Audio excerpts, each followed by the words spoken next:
Hello friends, welcome to Assam Government Exam Preparation YouTube channel. আজি আমি অসমীয়া এটা শব্দ প্ৰকাশ কৰাৰ 230টা প্ৰশ্নৰ ভিতৰত দ্বিতীয়টো খণ্ড আলোচনা কৰিম আৰু এই খণ্ডটোত মুঠ 4টা প্ৰশ্ন থাকিব আৰু আমি আগৰ খণ্ডটোত 4টা প্ৰশ্ন আলোচনা কৰিছিলোঁ আৰু আমাৰ এই যিটো তৃতীয় খণ্ড সেইটো আমি অতি সোনকালে আপোনালোকলৈ আগবঢ়াম। তে আহক আজিৰ ভিডিঅ'টো আৰম্ভ কৰোঁ। আজিৰ প্ৰথম প্ৰশ্নটো হৈছে যাৰ মাক পিতাক মৰিছে তাক কি বুলি কোৱা হয়? মাওৰা। দ্বিতীয়টো হৈছে যি পুৰুষৰ তিৰোতা মৰিছে তাক কি বুলি কোৱা হয়? বৰলা বা বিপত্নীক। যি তিৰোতাৰ পুৰুষ মৰিছে তাক কি কোৱা হয়? বিধৱা।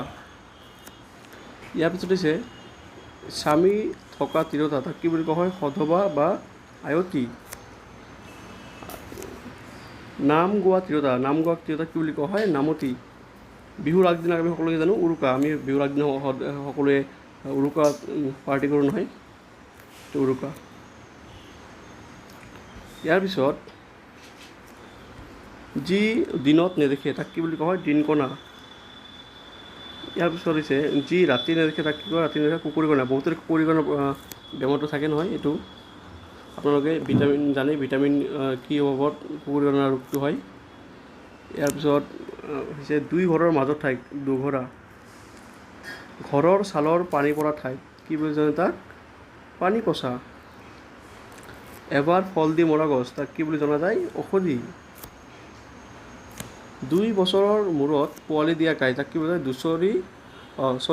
দুৰচি বা দুৰাহী। পনীয়া গাখীৰ দিয়া গাই এইটো জলাহী। এইটো কিন্তু মেট্ৰিকৰ পৰীক্ষামতো আমি পাইছিলোঁ ন, আহে নহয় এইটো যে পনীয়া গাখীৰ দিয়া গাইজনী কি বুলি কোৱা হয়? জলাহী। ইয়াৰ পিছত হৈছে শিং নথকা গৰু। শিং নথকা গৰুক আমি কি বুলি জানো? লাওমোৰা। শিং নথকা গৰুক লাওমোৰা বুলি কোৱা হয়। হাল বোৱা গৰু কি? বলদ। আমি কি আলোচনা কৰিছোঁ? এটা শব্দত প্ৰকাশ কৰা। তো বলদ বুলিলে কি বুজিব আপোনালোকে? যে যিটো গৰু হাল বয়। ইয়াৰ পিছত আছে যে ঠেং নথকা ভেকুলী পোৱালি তাক কি কয়? লালুকি। সৰু সৰু যে আপোনাৰ মাছৰ পোনা টাইপ যে আপোনাৰ পানীত যে থাকে, আমি যে মাছৰ পোনা সাধাৰণতে সেইটো আচলতে এইটো মাছৰ পোনা নহয়, এইটো কি হয়? ভেকুলী পোৱালি, তাক লালুকি বুলি জানো। স্মৰণ কৰিবলগীয়া, স্মৰণীয়। ইয়াৰ পিছত যাৰ বিয়া হোৱা নাই তাক কি হয়? অবিবাহিত বা আবিয়ৈ। যাৰ বিয়া হৈছে তাক এটা শব্দত কি কোৱা হয়? বিবাহিত। জিভাৰে চেলেকি খাব পৰা বস্তু কি? লেহ। যেনে কুকুৰে যিটো পানী খায়, জিভাৰে জন্তুৰ নিচিনা যি জান্তৱ, যি গৰমো নহয় ঠাণ্ডাও নহয় কুহুমীয়া, যি বতৰ শীতো নহয় উষ্ণও নহয় তাক কি বুলি কোৱা হয়? নাতিশীতোষ্ণ। যি ফল কেঁচাও নহয় পকাও নহয় তাক কি কয়? দহেচীয়া। মাৰ ভনীয়েকক কি বুলি জানো আমি? মাহী। দেউতাৰ ভনীয়েকক আমি সেইদৰে পেহী বুলি জানো। মাৰ সতিনীক মাহীমা বা বিমাতা।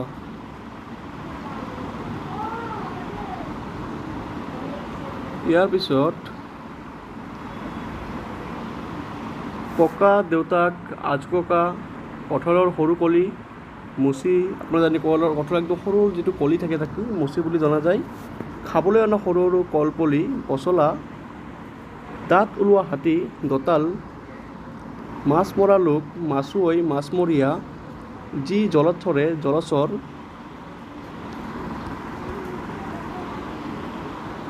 যি স্থলত চৰে স্থলচৰ। জল আৰু উভয়ে চৰে যি উভচৰ। যি কণীৰ পৰা জন্মে তাক কি বুলি জনা যায়? অণ্ডজ। মুৰ্গীটো কিন্তু আপোনাৰ অণ্ডজীয় হ'ব, কাৰণ মুৰ্গীটো কণীৰ পৰা জন্মে। ঈশ্বৰক বিশ্বাস কৰা লোক আস্তিক। ঈশ্বৰক বিশ্বাস নকৰা লোক নাস্তিক। গান গোৱা লোক গায়ক। খেলা ধূলা কৰা লোক খেলুৱৈ। মাটিৰ বাচন বৰ্তন তৈয়াৰ কৰা লোক কি হয়? কুমাৰ। ইয়াৰ পিছত আছে লোৰ সামগ্ৰী তৈয়াৰ কৰা লোক কমাৰ। কাঁহৰ সামগ্ৰী তৈয়াৰ কৰা লোকক কি বুলি জনা যায়? কহাৰ। সোণ ৰূপৰ অলংকাৰ তৈয়াৰ কৰা লোক স্বৰ্ণকাৰ বা সোণাৰী। চিকিৎসা কৰা লোক আপোনালোকে জানে চিকিৎসক। গাঁৱৰ মুখিয়াল ব্যক্তি গাঁওবুঢ়া। যি উপকাৰ কৰে উপকাৰী, আৰু উপকাৰীৰ উপকাৰ স্বীকাৰ কৰা লোক কৃতজ্ঞ অকৃতজ্ঞ, আৰু উপকাৰৰ উপকাৰ উপকাৰীৰ উপকাৰ স্বীকাৰ নকৰা লোক কি কৃতজ্ঞ বা অকৃতজ্ঞ? ইয়াৰ পিছত আছে বৰষুণ নোহোৱা বতৰ, আপুনি জানে খৰাং,